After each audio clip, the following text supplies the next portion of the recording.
In the morning after vigil for him in Bwaise, a motorcade bearing the body of fallen legislator for Kawempe North Muhammad Ssegirinya arrived at the parliamentary parking lot a few minutes past 8 a.m. The police then carried the jeneza, or a Muslim coffin, bearing his remains into parliamentary precincts. There, the Speaker and a few members of Parliament waited to receive the body of the deceased MP, whose death was confirmed yesterday. The body was later transferred to the parliamentary central lobby, where different people, including family members, friends, politicians, all gathered to pay their tributes in a condolence book. At exactly 9 a.m., the House sat, and in the communication of the chair, Anita Monk, she told MPs why it was important to pay tribute to Ssegirinya. Despite the short tenure he has lived as a legislator in the 11th Parliament, Honorable Ssegirinya served the people of Kawempe North with distinction. His record of advocacy for better living conditions and humanity was very clear. At about 9:15, the coffin containing Ssegirinya's body was transferred to the chambers, and the national as well as the East African community anthems ushered in the special sitting. Bugweri County MP Abdu Katuntu moved the motion to pay tribute to Ssegirinya, a matter deemed unusual, since in the previous instances, the Prime Minister usually moves such tribute. Honorable Ssegirinya is a reflection that in this country, you can rise from obscurity to significance.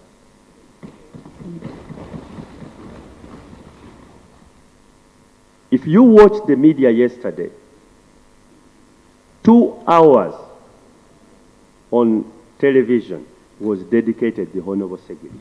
This did not go well with the section of MPs who thought government had shunned the sitting at the time, with only the State Minister of Youth and Children Affairs Balamba Lugahara in the chambers to represent government. The absence of the entire cabinet being absent, is it a demonstration that they are disinterested in the death, burial, and perhaps sickness and everything connected with the Honorable Ssegirinya?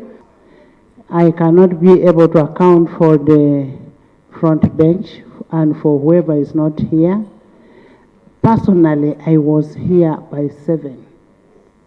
I have been here. That shows you that for me, I take the institution very serious.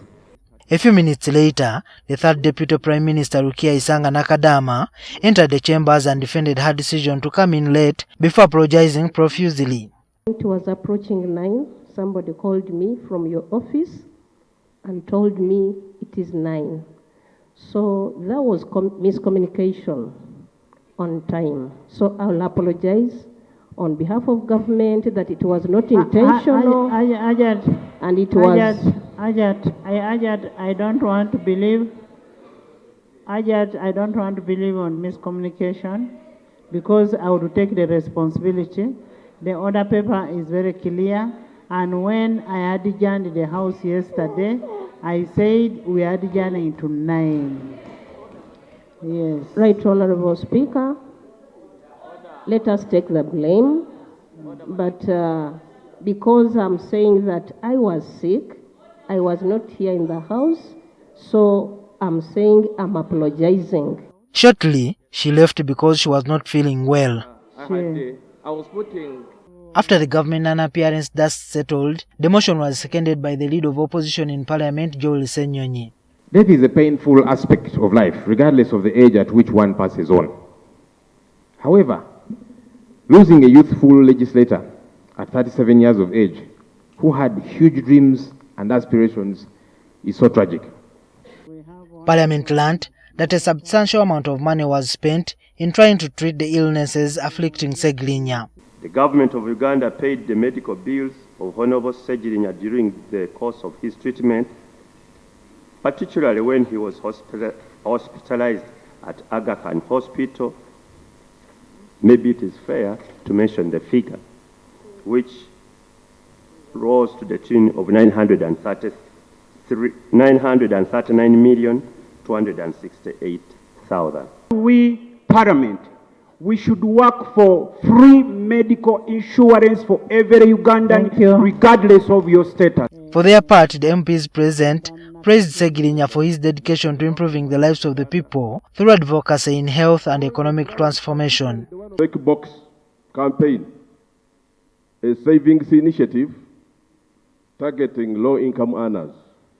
By promoting a culture of saving, the initiative have uplifted thousands of struggling families and has become a cornerstone of his legacy. Commitment to fighting for the welfare and well-being of his constituents, his unwavering dedication to principles of justice, equality and freedom. I actually want to applaud him and thank him for his dedication and support to the women.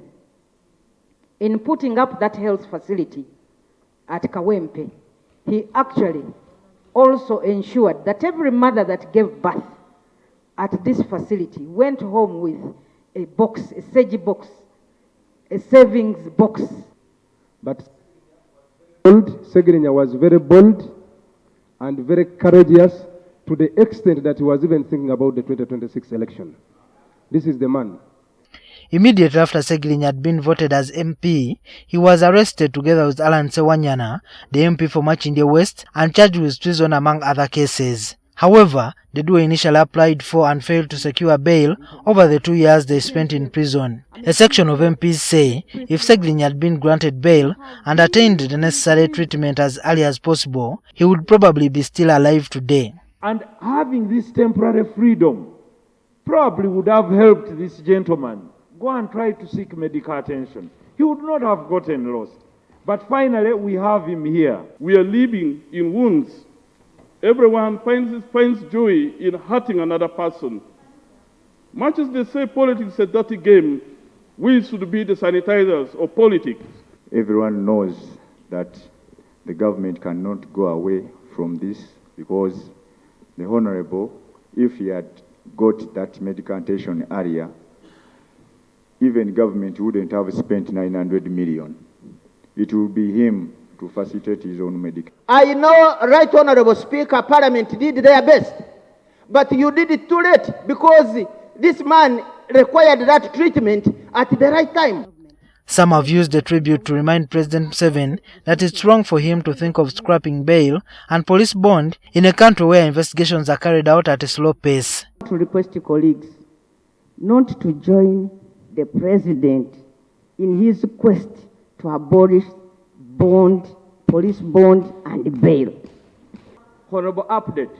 I want you to update God about telling him that this is a country which is still taking civilians in military courts. On provisions that are critical to Ugandans, why must you remove bail, yet you know the investigative machinery of the country is still nascent? It isn't solid. I apologize for all the mismanagement that could have happened during his life when he was on earth. And I believe we should do better. We should do better going forward. Ssegirinya, who came from a poor background in Masaka, leaves behind 8 children. With this information, the MPs adopted a motion to contribute 300,000 shillings each to support the family. With amendment of payment of 300,000 per deduction per member of Parliament, as passed in the resolution here. The Speaker Anita Mong and Minister Chris Baliomus have pledged to educate Ssegirinya 2 biological children. After the special sitting, the Muslim MPs and other people joined in praying for the soul of deceased at the central lobby of Parliament. Juma Kiria, NTV.